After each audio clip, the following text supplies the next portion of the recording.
जय भीम मंडळी, मी Manisha, professional makeup artist. माझ्या चॅनलवरती तुमच्या सगळ्यांचं मनापासून स्वागत आहे. तर आज मी करणार आहे सुंदर असा मराठमोळा जय भीम लुक. चला तर व्हिडिओला सुरुवात करूयात. आपल्याला माहिती आहे एप्रिल महिना म्हटला म्हणजे समर सीझन आणि स्वेटिंग तरीही होणारच.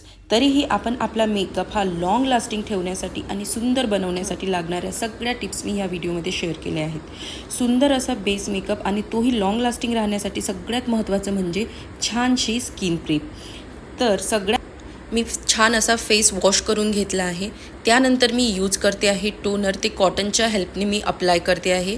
ह्या टोनरला छान असं फेसमध्ये ॲब्झॉर्ब होऊ द्यावं लागेल आणि त्याला मी थोडं ड्राय करून घेते आहे आणि ते तुम्ही बघू शकता की खूप छान असं ॲब्झॉर्ब झालेलं आहे. ह्या स्किन प्रेपला आपल्याला वेळ देणं खूप गरजेचं असतं. सो मी ह्याला छानपैकी वेळ देते आहे. त्यानंतर नेक्स्ट स्टेप आहे मॉइश्चरायझरची. समर सीझन म्हटलं म्हणजे आपण ऑइली मॉइश्चरायझर अवॉइड केले पाहिजे सो दॅट त्यांनी स्वेटिंग होते. सो मी वॉटर बेस्ड मॉइश्चरायझर यूज केला आहे PACचं. तुम्ही ॲफोर्डेबल रेंजमध्ये पॉन्ड्सचं किंवा निव्याचंसुद्धा मॉइश्चरायझर यूज करू शकता. मॉइश्चरायझर हे मी छानपैकी फेसला अप्लाय करून घेते आहे. आपण मॉइश्चरायझर घेतलं की फक्त गालाला लावतो, पण आपल्या अंडर आईज खालीसुद्धा मॉइश्चरायझर लावणं खूप गरजेचं असते आणि नेकलासुद्धा मी अप्लाय करून घेणार आहे छानपैकी. तुम्हाला जर अशी छानशी लुक बघायची असतील तर तुम्ही माझ्या चॅनलला सबस्क्राईब करू शकता आणि हा व्हिडिओ तुम्ही जास्तीत जास्त शेअर करा सो दॅट आपल्या जय भीम मुली हा लुक 14 एप्रिलसाठी डेफिनेटली करतील. तर मी छानपैकी मॉइश्चरायझर हे अप्लाय करून घेतलं आहे आणि त्यानंतर मी नेक्स्ट स्टेप करणार आहे सनस्क्रीन. मेकअप केल्यानंतर आपण डेफिनेटली उन्हामध्येच जाणार आहोत, त्यामुळे आपल्याला स्किनला प्रोटेक्शन देण्यासाठी सनस्क्रीन हे खूप गरजेचं आहे आणि सनस्क्रीन हे अप्लाय करून जाणं हे मस्ट आहे. त्यामुळे मी सगळ्या फेसला आधी सनस्क्रीन लावते आहे. तुमच्याकडे जेही सनस्क्रीन असेल ते तुम्ही यूज करू शकता आणि अप्लाय करू शकता. तर माझं सनस्क्रीन हे थोडं जास्त झालं आहे, तर ते तुम्ही जो ओपन एरिया आहे, जर तुमचा नेक ओपन असेल, हात ओपन असेल, तर तुम्ही त्या सगळ्या एरियाला तुम्ही सनस्क्रीन हे अप्लाय करू शकता. तर माझं सनस्क्रीन हे अप्लाय करून झालेलं आहे आणि स्किन प्रेपच्या सगळ्या स्टेप्स ह्या कंप्लीट झाल्या आहेत. तुम्ही बघू शकता मी किती छान वेळ दिला आहे आणि या स्किन प्रेप करण्यासाठी. त्यानंतर थोडं मला फेस हा छान ग्लो असा हवा होता, त्यामुळे मी थोडं सेटिंग स्प्रे अप्लाय करून घेतलेला आहे. तुम्ही ही स्टेप अवॉइडसुद्धा करू शकता. जर तुमच्याकडे सेटिंग स्प्रे असेल तर तुम्ही हा डेफिनेटली यूज करू शकता. त्यानंतर मी सगळ्यात आधी करून घेणार आहे आय मेकअप. जर तुम्ही हेवी आय मेकअप करत असाल तर सगळ्यात आधी तुम्ही आय मेकअप करा, कारण का जेव्हा तुम्ही आय मेकअप करता त्या सगळे कलर्स जी आहे ती बेस मेकअपवरती पडू शकतात आणि ते क्लीन करणं फार डिफिकल्ट जातं. सो फर्स्ट स्टेप आहे ही आय मेकअप करा आणि त्यानंतर तुम्ही मेकअपला सुरुवात करू शकता. तर मी इथे सगळ्यात आधी आय मेकअप करते आहे. आय कलर हे छान असे पॉपअप होण्यासाठी लाईट कन्सिलरने तुम्ही त्याला आधी अप्लाय करून घ्या आणि त्यानंतर तुम्ही तिथे मेकअप करू शकता. सो आधी मी लावून घेते आहे विंग आयलायनर. हे मला जास्त प्रॉम्प्ट नको आहे, कारण का माझा सगळा मेकअप जो आहे, आय मेकअप जो आहे तो विंग आयलायनरला हाईड करणार आहे. तर ही तुम्हाला जर प्रॉपर विंग आयलायनर कशा काढायचे आहे हे जर बघायचं असेल तर तुम्ही मला तसं कमेंटमध्ये सांगू शकता. ज्यांना आय मेकअप करायचा नसेल आणि सिम्पल ठेवायचं असेल, जस्ट ते आयलायनर किंवा काजळ अप्लाय करून आय मेकअप कंप्लीट करू शकतात. सिम्पल मेकअपसाठी एवढं आयलायनरसुद्धा इनफ आहे. सो विंग लायनर काढल्यानंतर मी तिथे ब्ल्यू कलरनी छान असं कलर फिल करणार आहे. तुम्ही बघू शकता 14 एप्रिल म्हटल्यानंतर मला ब्ल्यू कलर हा हवा होता, त्यामुळे मी हा ब्ल्यू कलर छान विंग लायनरवरती अप्लाय करून घेते आहे. आय मेकअप कसा करते आहे तो तुम्ही बघू शकता. मला इथे बोल्ड आय लुक आणि सिम्पल असा दिसणारा हवा होता, जास्त तो हार्श पण दिसायला नको, त्यामुळे अशा पद्धतीचं मी कलर सिलेक्ट केलेले आहेत. ब्ल्यू कलर ह्या मेकअपसाठी तुम्हाला ब्लेंडिंग करणं खूप आवश्यक आहे. हे कलर्स हे खूप छान असे ब्लेंड व्हायला हवेत. सो तुम्ही बघू शकता मी फक्त क्रीज एरियावरती ब्ल्यू कलर अप्लाय केला आहे आणि जो मिडल पोर्शन आहे तिथे एक लाईट कलर घेतला आहे आणि हा माझा आय लुक मी इथे कंप्लीट करते आहे. तुम्ही बघू शकता अशा पद्धतीने मी हे छान कलर अप्लाय करून घेतले आहेत. त्यानंतर मी अप्पर वॉटर लाईनला काजळ अप्लाय करून घेते आहे आणि लोअर वॉटर लाईनलासुद्धा काजळ अप्लाय करून घेणार आहे. तुमच्याकडे जर काजळ पेन्सिल असेल तर तुम्ही काजळ पेन्सिलने अप्लाय करू शकता आणि ज्या आर्टिस्ट असतील त्यांच्याकडे ब्रशनी तर ते ब्रशसुद्धा यूज करू शकतात. आता आपण बेस मेकअपला सुरुवात करणार आहोत. सगळ्यात आधी आपलं स्किन प्रेप हे ऑलरेडी झालेलं आहे.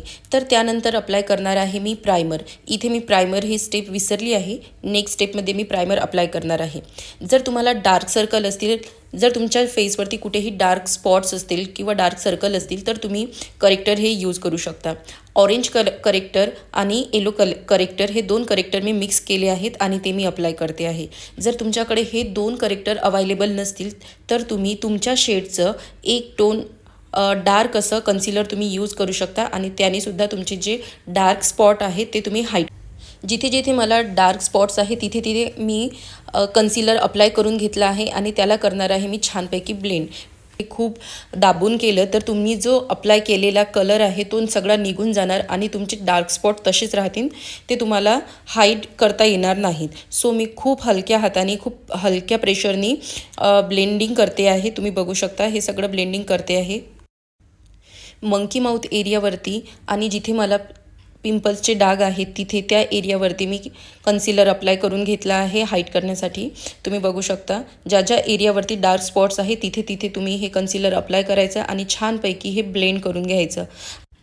जर तुमची skin he clean and clear असेल तर तुम्ही ही स्टेप अवॉइड करू शकता किंवा तुम्हाला जर नॅचरल लुक हवा असेल आणि फक्त हे करेक्ट करायचं नसतील डार्क सर्कल तर तुम्ही तसंही ठेवू शकता आणि नॅचरल लुकने तुम्ही जाऊ शकता. जस्ट तुम्हाला बीबी क्रीम यूज करायची असेल तर तुम्ही हे डार्क स्पॉट हाईड करण्याची स्टेप ही अवॉइडसुद्धा करू शकता आणि नेक्स्ट स्टेपला जाऊ शकता.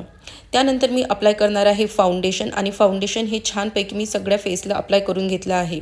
तर फाउंडेशन अप्लाय करताना तुम्ही एका गालाला तुम्ही आधी फाउंडेशन लावून घ्या आणि ब्लेंड करा. जर तुमची स्पीड ही छान असेल तर तुम्ही कंप्लीट फेसला लावू शकता, कारण का काही जे फाउंडेशन राहतात हे लवकर ड्राय होतात आणि ते अप्लाय करायला ब्लेंड करायला फार डिफिकल्ट जातात. सो तुम्ही एका गालाला आधी फाउंडेशन लावा आणि त्यानंतर ब्लेंड करा. सो माझी स्पीड इथे मी जास्त आहे, सो मी त्यामुळे दोन्ही सगळ्या फेसला आधी फाउंडेशन अप्लाय करून घेतलेलं आहे आणि छानपैकी त्याला ब्लेंड करून घेतलेलं आहे. नेक एरियाला सुद्धा फाउंडेशन लावणं हे विसरायचं नाही. इयरला आणि नेक एरियाला सुद्धा फाउंडेशन हे लावून घ्यायचं. जितक्या क्वांटिटीची तुम्हाला आवश्यकता आहे फाउंडेशनची तेवढीच तुम्ही यूज करा. जेवढी लेअर तुम्ही कमी यूज कराल तेवढा तुमचा बेस मेकअप जो आहे हा खूप फ्लॉलेस आणि खूप सुंदर दिसणार आहे. जास्त फाउंडेशन घेऊन त्याला जास्त ब्लेंड करत बसण्यामध्ये वेळ घालू नका, कारण का त्याने जो मेकअप आहे हा तुमचा केक वाटणार आहे. जर तुम्हाला असा स्किन लुक हवा असेल तर तुम्ही फाउंडेशनची लेअर जी आहे ती खूप जास्त कमी घ्यायची आणि अप्लाय करायची. जर तुम्हाला वाटेल की वाढवायची आहे तर तुम्ही एक्स्ट्रा फाउंडेशन यूज करू शकता, पण एकाच वेळेला भरपूर फाउंडेशन लावणं हे अवॉइड करा. आता सगळं फाउंडेशन अप्लाय झालं आहे. त्यानंतर मी यूज करणार आहे फाउंडेशनला सेट करण्यासाठी ट्रान्सल्युसेंट पावडर. जर तुमच्याकडे ही ट्रान्सल्युसेंट पावडर नसेल तर तुम्ही हे फाउंडेशन कॉम्पॅक्ट पावडरने सुद्धा सेट करू शकता, बट ट्रान्सल्युसेंट पावडर ही बेस्ट आहे. पावडर अप्लाय करताना हे खूप कमी अप्लाय करायची, जास्त फेस पावडरी व्हायला नको. हा फेस हा छानपैकी तुम्हाला तुमचा जो फाउंडेशन आहे तो शेड दिसायला हवा, ना की तुमच्या फेसवरती पावडर दिसायला पाहिजे. तर मी इथे कॉन्टोरिंगसाठी पावडर पॅलेट यूज करते आहे MMSची आणि मी माझ्या फेसला कॉन्टोरिंग करून घेते आहे. कॉन्टोरिंगनी फेसला छान असा शेप येतो, एकदम स्लिम असा दिसतो. त्यामुळे कॉन्टोरिंग मी यूज करते आहे, कारण माझे चबी चिक्स आहे, सो मी कॉन्टोरिंग ही यूज करते आहे. जर तुम्हाला फोटो सेशनमध्ये जर काढायचे असतील आणि फेस हा तुम्हाला हायलाईट करायचा असेल तर तुम्ही डेफिनेटली कॉन्टोरिंगकडे वळू शकता. फेसला स्लिम करण्यासाठी मी इथे फेस कॉन्टोरिंग केलं आहे. नोजला कॉन्टोर करू शकतो आपण आणि चीनलासुद्धा हाईट करण्यासाठी तिथे कॉन्टोरिंग करू शकतो. सो इथे मी नोज कॉन्टोरिंग करते आहे छोट्या ब्रशने. तुम्ही बघू शकता, इवन तुम्ही 2 फिंगरने सुद्धा तुम्हाला कॉन्टोरिंग इझिली करू शकता. त्यानंतर कॉन्टोरिंग केल्याने तुम्ही बघू शकता की फीचर्स कसे हायलाईट्स होतात म्हणून. आणि त्यानंतर मी यूज करणार आहे ब्लशर आणि ब्लशरसुद्धा मी पावडर फॉर्ममधलंच यूज करते आहे. जर तुमच्याकडे अशी पॅलेट नसेल तर तुम्ही लिपस्टिकसुद्धा घेऊ शकता आणि लिपस्टिकने सुद्धा तुम्ही ब्लशर हे अप्लाय करू शकता. लिपस्टिकने सुद्धा छान ब्लश अप्लाय केलं जाऊ शकतं. ब्लशर हे आपल्या स्किन टोननुसार सिलेक्ट करायचं आणि अप्लाय करायचं. आपला फेस जर डार्क असेल आणि तुम्ही लाईट शेड जर यूज करत असाल तर ते खूप हार्श दिसेल. आपल्याला सॉफ्ट आणि सिम्पल इलिगेंट लुक करायचा असतो. मला इथे खूप डिसेंट लुक करायचा आहे, त्यामुळे मी सगळे कलर्स हे खूप सॉफ्टली अप्लाय केलेले आहेत, खूप जास्त अप्लाय केलेले नाही आहेत. मला एक नॅचरल लुक असा पाहिजे होता. त्यानंतर मी अप्लाय करते आहे हायलायटर. हायलायटर कुठं अप्लाय करायचं असते तुम्ही बघू शकता. मी हाय पॉईंट्सवरती हायलायटर अप्लाय केलेला आहे. आणि जर तुम्हाला हा हायलायटर खूप जास्त शार्प हवा असेल किंवा ब्रशवरती थोडासा सेटिंग स्प्रे अप्लाय केला तर तुमचा जर तुम्हाला हायलाइट फेस हवा असेल खूप जास्त तर तुम्ही ब्रशवरती सेटिंग स्प्रे अप्लाय करू शकता आणि त्यावरती तुमचं जे हायलायटर आहे ते यूज करू शकता. त्यामुळे हायलाइट हे खूप छान उठून दिसेल. जर तुमचं हायलायटर हे खूप जास्त प्रमाणामध्ये लागलं असेल तर तुम्ही त्याला छानपैकी ब्लेंडरनी सुद्धा ब्लेंड करून घ्या आणि त्याला एक छान सॉफ्ट असं लुक तुम्ही द्या. तुम्ही बघू शकता इथे मी हायलायटरला ब्लेंडरनी ब्लेंड करून घेतलं आहे सो दॅट त्याची जी इंटेन्सिटी आहे ती थोडी कमी झाली आहे. आणि तुम्ही बघू शकता फायनल लुक हा हायलायटर अप्लाय केल्यानंतरचा. त्यानंतर मी करणार आहे आयब्रो फिलिंग. आयब्रो फिलिंगसाठी मी यूज करते आहे माझे आयब्रो पॅलेट आणि त्याच्यामधून एक ब्राऊन कलरचा शेड घेते आहे. जास्त डार्क शेड घेत नाही आहे. जो ब्लॅक आहे तो शेड मी यूज करत नाही आहे, ब्राऊन शेड यूज करत आहे. ब्राऊन शेड यूज केल्याने आपला जो लुक आहे हा खूप जास्त सॉफ्ट दिसतो. आणि तुम्ही बघू शकता मी आयब्रो फिलिंग कशा पद्धतीने करते आहे. तुम्ही व्यवस्थित त्याला शेप द्या आणि शेप दिल्यानंतर मध्ये आयब्रो फिलिंग करून घ्या. सो तुमचं जे आयब्रो आहे ही खूप शार्प आणि खूप सुंदर असे दिसेल. आयब्रोनी तुमचे जे फीचर्स आहे हे खूप जास्त हायलाईट होऊन दिसतात. तुम्ही हा आयब्रो फिलिंग केल्यानंतरचा लुक बघू शकता. तुम्हाला वाटलं कलर हा जास्त झालेला आहे तर तुम्ही आयब्रो स्पुलीने तो तुम्ही मिनिमाइज करू शकता आणि तुम्हाला हवा तसा लुक करू शकता. सेम पद्धतीने मी दुसरे आयब्रोसुद्धा फिल करून घेते आहे आणि आता माझा कंप्लीट झालेला आहे दोन्ही आयब्रो फिलिंगचा हा लुक. सगळ्यात इम्पॉर्टंट स्टेप म्हणजे लिपस्टिक. लिपस्टिक ही खूप लाईट शेड मी यूज करते आहे कारण का माझी जी साडी आहे हा डार्क शेड आहे. ब्ल्यू कलर हा डार्क आहे आणि आपल्याला सॉफ्ट असा लुक तयार करायचा आहे. सो तुम्ही तुमची शेड ही खूप अशी सॉफ्ट ठेवा. कलर्स हे जास्त हार्श दिसायला नकोत. हे कलर्स आपल्याला सूट होतील अशा पद्धतीने कलर सिलेक्शन करता यायला पाहिजे. तुम्ही तुमच्या कलर कॉम्बिनेशननी जे तुम्ही वेअर केलेलं आहे किंवा जे तुम्ही फेसला कलर अप्लाय केलेला आहे ते त्याला मिक्स व्हायला हवेत आणि खूप छान असे दिसायला हवेत. सो मी माझी लिपस्टिक ही अप्लाय करून झाली आहे. जर तुम्हाला लिपस्टिक ही छान अप्लाय करायची असेल तर तुम्ही लिपस्टिक पेन्सिलने आधी शेप द्या आणि त्यानंतर मध्ये तुम्ही लिपस्टिक कलर हा फिल करू शकता. इथे मी लिपस्टिक ब्रशनी अप्लाय करते आहे आणि माझी ही लिपस्टिक कंप्लीट झाली आहे. तुम्ही बघू शकता. त्यानंतर मी माझी विअर करणार आहे छान अशी साडी आणि हेअरस्टाईल माझी आधीच कंप्लीट झालेली आहे. इथे मी त्यानंतर मी आयलॅशेस लावून घेणार आहे आणि कंप्लीट करणार आहे त्याला मस्काऱ्यासोबत. मस्कारा लावून झाल्यानंतर मी आय मेकअप हा माझा कंप्लीट होईल. आणि तुम्ही इथे बघू शकता माझी ज्वेलरी. इथे मी सुंदर अशी व्हाईट कलरची ज्वेलरी घेतली आहे जी सहज सगळीकडे अवेलेबल आहे, तुम्ही घेऊ शकता. आणि तुम्ही बघू शकता हा माझा फायनल लुक. कसा वाटला तुम्हाला माझा लुक? आवडला असेल तर लाईक